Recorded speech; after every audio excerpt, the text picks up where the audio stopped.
एक जादुई चक्की की कहानी। भावनगर गांव में दो भाई रहा करते थे। एक का नाम रोहन था जो बड़ा भाई था और एक का नाम सोहन था जो छोटा भाई था। बड़ा भाई रोहन बड़ा ही लालची और दुष्ट, घमंडी, मतलबी टाइप का और बहुत ही बुरा इंसान था। और सोहन वही बहुत ही सीधा साधा, भोला भाला, मासूम सा इंसान था। पिताजी की मृत्यु के बाद बड़े भाई रोहन ने पूरी संपत्ति, खेत खलिहान सब कुछ हड़प लिया और छोटे भाई सोहन को कुछ भी नहीं दिया और उसे बल्कि लात मारकर घर से निकाल दिया। पिताजी की जमीन हड़प कर रोहन बड़े ही सुख शांति से और बड़े ठाठ से रहने लगा। उसे अपनी संपत्ति पर बहुत घमंड होने लगा था, यहाँ तक कि उसके सामने कोई भी रिश्तों का मोल नहीं था और ना ही उसके लिए वह कोई रिश्ते मायने रखते थे। वह पैसे के लालच में इतना अंधा हो चुका था और वहीं दूसरी ओर सोहन और उसका परिवार गरीबी की हालत से गुजर रहा था।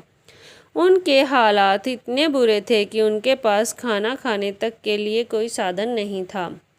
वह 2 वक्त का खाना कैसे कैसे जुगाड़ रहे थे वही जान रहे थे और अपनी ज़िंदगी से लड़ रहे थे। अपनी गरीबी से बड़ा परेशान सोहन बड़ा ही दुखी और बड़ी ही चिंतन में रहने लगा और उसे कुछ भी समझ नहीं आ रहा था कि वह क्या करे कि उसके हालात सही हो जाएं। कुछ दिनों के बाद दिवाली का त्यौहार आने वाला था, पर सोहन बड़ा ही चिंतित था। उसे समझ नहीं आ रहा था कि वह बच्चों को कैसे खुश करे और पत्नी को क्या ला करके दे। और वहीं दूसरी ओर सोहन बड़ी धूमधाम से अपने घर को सजा रहा था, पैसा पानी की तरह बहा रहा था। वह अपने बच्चों के लिए नए नए कपड़े, नई नई मिठाइयाँ, पटाखे और पूरे घर को उसने रोशन कर दिया था। इतना पैसा वह अपनी खुशियों पर लुटा रहा था, ऐसा व्यवहार कर रहा था कि मानो वह अपने छोटे भाई को पहचानता नहीं हो। सोहन की हालत देखकर सोहन की पत्नी ने सोहन से कहा कि अजी सुनते हो क्या, आप अपने बड़े भाई से मदद ले लो, वह तुम्हारी मदद जरूर करेंगे। तुम उनसे एक बार कहो तो सही। कहकर तो देखो। सोहन ने लाख समझाने की कोशिश की पत्नी को कि वह मेरे बड़े भाई हैं,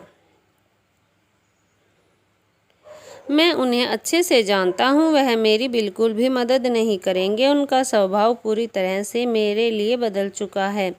पैसों के मोह माया ने उन्हें इतना अंधा कर दिया है कि उन्हें पैसों के अलावा कुछ और दिखाई ही नहीं देता। वह क्या मेरी मदद करेंगे, बल्कि वो तो ठीक तरह से मुझसे बात तक नहीं करेंगे। फिर भी पत्नी के बार बार दबाव बनाने के बाद आखिरकार सोहन मन मारकर अपने बड़े भाई के पास मदद के लिए जाता है। जैसे ही वह घर पहुंचता है, उसका बड़ा भाई रोहन उसे देखकर समझ जाता है कि यह बड़ा परेशान है, इसलिए यहाँ आया है और कहता है कि तुम यहाँ पर पैसे मांगने आए हो ना, मुझे पता है। अगर तुम मुझसे पैसे मांगने आए हो तो तुम अभी चुपचाप घर से निकल जाओ और मेरे पास कोई पैसे नहीं हैं तुम्हें देने के लिए। धुतकार कर रोहन ने अपने छोटे भाई को घर से निकालने के लिए कह दिया। उदास होकर और अपनी गर्दन लटकाकर सोहन चुपचाप अपने घर वापस चला आया। पत्नी के पूछने पर सोहन ने जवाब दिया कि मैंने तुम्हें कहा था ना कि मेरे बड़े भाई कोई मदद नहीं करेंगे, फिर भी तुमने जिद की करा आया ना मैं अपनी बेइज्जती। क्यों मेरी गरीबी का मजाक उड़ा रही हो तुम भी? मैं कुछ ना कुछ अपनी समस्या का समाधान निकाल लूँगा। सोहन की यह बात सुनकर सोहन की पत्नी को बड़ा दुख हुआ और वह रोने लगी और सोहन को समझाने लगी, उसे दिलासा देने लगी कि सब कुछ सही हो जाएगा, थोड़ा सा संघर्ष और धैर्य रखिए। सोहन थोड़ी देर बैठा, उसके मन में हलचल हो रही थी। उसे कुछ समझ नहीं आ रहा था कि अब मैं कैसे व्यवस्था करूं, कि कैसे अपना घर चलाऊं। उसका मन बेचैन हो रहा था और सोच रहा था कि कैसे मैं अपने बच्चों का पेट भरूं, क्या करूं। मैं अपना मन हल्का करने के लिए घर से बाहर निकलता है और अकेले में जाकर कहीं बैठ जाता है। तभी सोहन को कुछ देर बाद सड़क पर एक बुजुर्ग इंसान मिलता है। वह बुजुर्ग इंसान कहता है कि बेटा, तुम यह सामान मेरे घर तक पहुंचा दोगे? मैं बहुत थक चुका हूं अब और मुझसे ये बोझा उठाया नहीं जाएगा। सोहन भी अपने हालात से परेशान था और वह सोचने लगा कि अगर मैं इनका सामान उनके घर तक गांव तक पहुंचा दूंगा तो शायद मुझे कुछ पैसे मिल जाएंगे, जिससे मैं अपने बच्चों का पेट भर सकता हूं। सोहन ने पूरी ईमानदारी के साथ उनका सामान उनके गांव तक, उनके घर तक रखवा दिया। बुजुर्ग इंसान सोहन के काम से बड़ा प्रभावित हुआ और उसने कुछ पैसे सोहन को दिए, और वह पैसे इतने भी ज़्यादा नहीं थे कि वह अपने बच्चों के लिए कपड़े और मिठाइयाँ ला सके। वह बस 2 वक्त का खाना ले सकता था। इतने पैसे उस बुजुर्ग ने सोहन को दिए थे। सोहन फिर उदास रहने लगा और वह बड़ा चिंतित हो गया। उसे बड़ा परेशान और चिंतित देखकर उस बुजुर्ग ने सोहन से पूछा कि बेटा, तुम्हें क्या हुआ?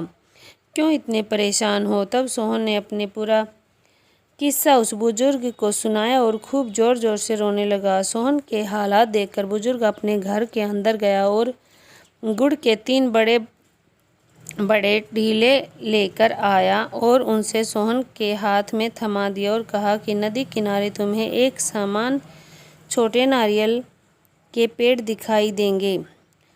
उसके ठीक उत्तर दिशा में तुम्हें एक छोटा सा घर मिलेगा। उस घर के अंदर तुम्हें फिर 3 बड़े बड़े आदमी दिखाई देंगे और वह बड़े आदमी तुम्हारे हाथ में यह गुड़ का ढीले देखेंगे और तुम से मांगेंगे। तुम उनसे इन गुड़ के ठेले के बदले में उनसे चक्की मांग लेना।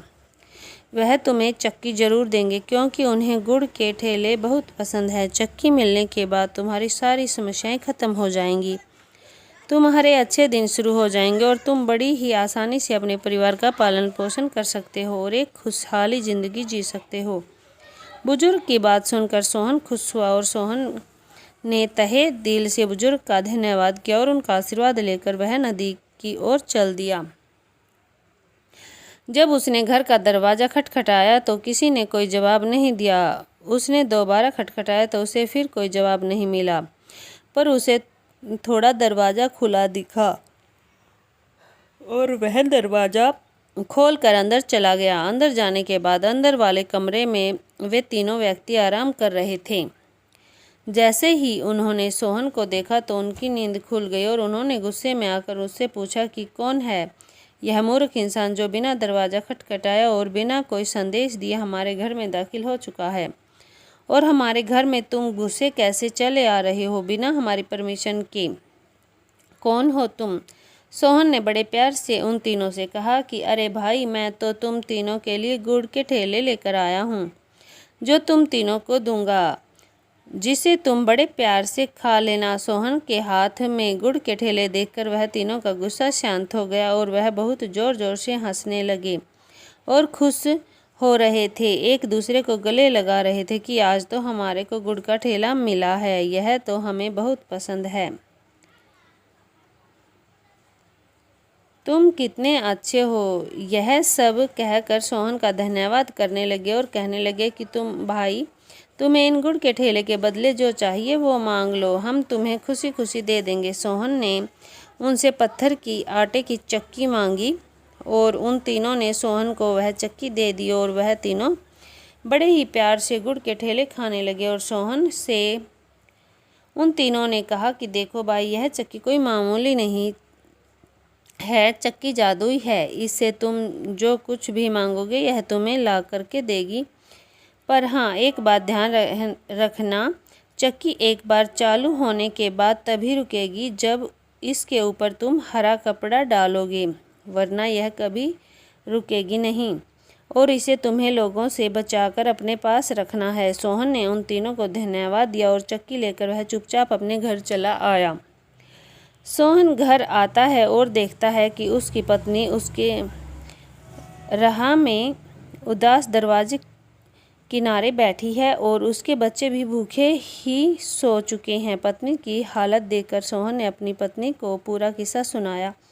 पत्नी ने सोहन से कहा कि सुनो जी, इस चक्की को ज़मीन में कपड़ा बिछा कर रखो और हम देखते हैं कि यह चक्की सचमुच काम करती है या नहीं करती। सोहन ने चक्की को कपड़ा बिछाकर जमीन पर रखा और सोहन की पत्नी ने चक्की से कहा कि चक्की चक्की हमें आटा दो। तो चक्की ने उसे आटा दे दिया और वह दोनों बहुत खुश हुए। जैसा जादू ही चमत्कार उन्होंने पहले कभी नहीं देखा था। सोहन ने चक्की से फिर कहा कि हमें चावल दाल, और धीरे धीरे करके सोहन ने चक्की से ज़रूरत का सारा सामान मांग लिया।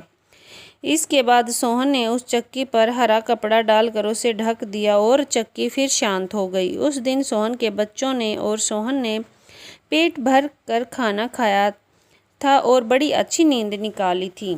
सुबह होते ही सोहन ने चक्की से फिर ढेर सारा अनाज लिया और उसे वह मार्केट में जाकर बेचने लगा। धीरे धीरे सोहन की आर्थिक स्थिति अच्छी होने लगी और अनाज बेचकर सोहन ने कुछ पैसे जमा किए और अपना व्यवसाय चालू किया। देखते ही देखते दिन साल में गुजर रहे थे और सोहन की स्थिति और अच्छी होती जा रही थी। उसने गांव में ही एक शानदार बंगला बना लिया और गांव के बगल में खेत खरीद लिया और गाड़ियां खरीद ली और सोहन लोगों की मदद करता था, दान पुण्य भी करता था। देखते ही देखते सोहन की तरक्की के किस्से पूरे गांव में फैल गई। जैसे ही यह बात उसके बड़े भाई रोहन को पता चली, वह सोहन से जल उठा और सोहन की तरक्की रोहन बर्दाश्त नहीं कर पा रहा था। उसे यकीन नहीं हो रहा था कि सोहन इतनी जल्दी इतना बड़ा धनवान व्यक्ति कैसे बन सकता है। जो कल तक 2 वक्त का खाना नहीं खा पा रहा था, आज इतना बड़ा कैसे बन गया। सोचने लगा कि ऐसा क्या कर दिया सोहन ने कि उसके पास मुझसे भी ज़्यादा पैसा आ गया। ऐसा कौन सा व्यवसाय कर रहा है वह, जरा हमें भी तो पता चले। रोहन ने फैसला किया कि मैं भी तो देखूं भला यह सोहन मुझसे इतना जल्दी अमीर कैसे बन गया, ऐसा क्या है इसके पास। और रोहन ने एक दिन सोहन के घर जाने का फैसला किया। और रात में जब रोहन सोहन के घर पहुंचा तो उसने देखा कि सोहन चक्की के पास बैठा है और चक्की से कह रहा है कि चक्की चक्की मुझे चावल दो। रोहन को जरा सी भी देर नहीं लगी समझने में कि सोहन की कामयाबी के पीछे इस चक्की का जरूर बड़ा कोई हाथ है। और रोहन ने अपने ही दिमाग में एक प्लान बनाया और खुद से कहने लगा कि क्यों ना मैं इस चक्की को चुरा लूं और मैं भी इसकी तरह अमीर बन जाऊं, तो मैं भी इससे ज़्यादा बड़ा धनवान बन जाऊंगा। गांव में भी मेरे इससे ज़्यादा चर्चे होंगे। और ऐसे ही सपने रोहन देखने लगा। अगले ही दिन रात के समय चोरी से रोहन सोहन के घर में दाखिल हुआ और रोहन ने देखा कि पूरा परिवार सो रहा है। उसकी नज़र चक्की पर गई जो हरे कपड़े से ढकी हुई थी। रोहन ने उस चक्की को चुराया और चुरा करके वह अपने घर की ओर भागने लगा। भागते भागते वह अपने घर पहुंचा। रोहन घर आया और अपनी पत्नी से बोला, तुम सारा सामान अपना बांध लो, हमें सुबह होते ही यह गांव छोड़कर कहीं किसी और दूसरे गांव जाना होगा। पत्नी ने कहा, ऐसा क्यों। तो रोहन ने कहा कि मैं तुम्हें सारा किस्सा कल सुबह गांव छोड़ने के बाद ही बताऊंगा। अभी तुम सामान पैक करो, जल्दी सो जाओ ताकि हमें सुबह जल्दी उठकर यह गांव छोड़ना है। रोहन ने अपनी पत्नी और बच्चों को सुबह जल्दी तैयार किया और एक नाव का सहारा लेकर समुद्र के रास्ते जाने लगा। समुद्र में जाते ही पत्नी से रहा नहीं गया। पत्नी ने रोहन से पूछा कि अब तो मुझे बताओ कि ऐसा क्या हुआ है कि हमें सुबह सुबह घर छोड़कर जाना पड़ रहा है। इतना अच्छा हमारा घर है, इतने अच्छे लोग हैं हमारे गांव में, हम इन सभी को छोड़कर आखिर में जा क्यों रहे हैं, हमें तो कुछ नहीं पता। फिर रोहन ने अपनी पत्नी से कहा कि हम समुद्र के उस पार एक छोटा सा गांव है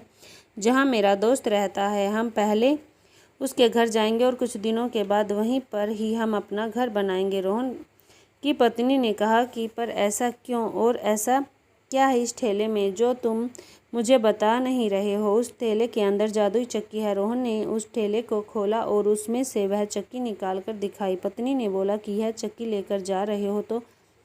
रोहन ने कहा, यह कोई ऐसी वैसी चक्की नहीं है, यह जादुई चक्की, और इस जादुई चक्की की वजह से मेरा छोटा भाई सोहन इतना बड़ा धनवान व्यक्ति बन गया है। अब मैं भी इस चक्की का इस्तेमाल कर मैं अपने छोटे भाई सोहन से भी बड़ा अमीर आदमी बन कर दिखाऊंगा और अपना पूरे गांव में नाम बनाऊंगा। तुम्हें यकीन नहीं होता तो मैं तुम्हें जादुई चक्की का कमाल बताता हूँ।